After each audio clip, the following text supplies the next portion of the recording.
നാം നിർത്തേണ്ടടുത്ത് നിർത്തുക. നമ്മുടെ അകത്തോട്ട് ആരെയും കയറ്റരുത്. കാരണം ഈ സോൾട്ടയിലൂടെ കൈമാറപ്പെടുന്ന ശാപങ്ങളും അനുഗ്രഹങ്ങളും ഉണ്ട്.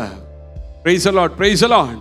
പണ്ടൊരു വിഷയം വന്നാൽ അമ്മേൻ കൃപ പ്രാപിച്ചവർ ഒരുമിച്ച് മുട്ടുകുത്തും, കാരണം കോർത്തു പിടിച്ച് പ്രാർത്ഥിക്കും. Price the lord.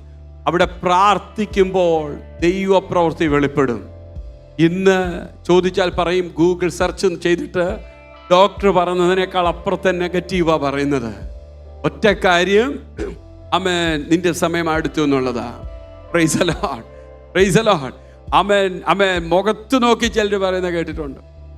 Praise the lord. തലവേദനയാണോ? ഒന്നും മിണ്ടത്തില്ല, ആയിട്ട് നോക്കും. Praise the lord. നമ്മൾ നോക്കുന്ന എന്തിനാ? തലവേദനയാണെങ്കിൽ ഒന്ന് പ്രാർത്ഥിക്കില്ലെങ്കിൽ ഒരു പാരസെറ്റമോൾ തരും, എന്തേലും ഒരു ഇത് പറയുന്നു. എന്നിട്ട് പറയും, പണ്ട് എൻ്റെ കൂടെ പഠിച്ച ഒരാൾക്ക് പോലൊരു തലവേദന വന്നതാ, 5-ാം പക്കം ഒരു തീരുമാനമായി. ഇത് കേൾക്കുമ്പോൾ ഒരു കുഴപ്പം വേണ്ട, പേടിച്ച് വല്ല അറ്റാക്കും വരും. Price the lord, praise the lord, praise the Lord. ഇനിയും പറയട്ടെ, ഒരു പ്രശ്നമാണെങ്കിൽ കൂടെ അവരോട് പറയേണ്ട ഒരു കാര്യം, ആമേൻ, നമ്മുടെ കർത്താവിന് കഴിയാത്ത ഒരു കാര്യവുമില്ല.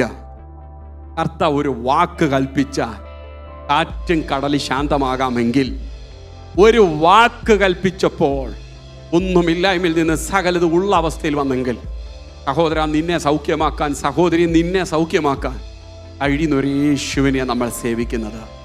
നിനക്ക് അവനെ അറിയത്തില്ലെങ്കിൽ ഞാൻ അവനെ പരിചയപ്പെടുത്താം. ഹല്ലേലൂയ. അവന് തുല്യനായി വേറൊരുത്തനെയും പറയാൻ പറ്റത്തില്ല. Praise the lord, praise the lord. ആമേൻ, ആമേൻ. ആ പ്രത്യാശ പ്രാപിച്ച ദൈവജനത്തെ ഓർത്ത് ഞാൻ ദൈവത്തെ സ്തുതിക്കുകയാണ്, വാഴ്ത്തുകയാണ്.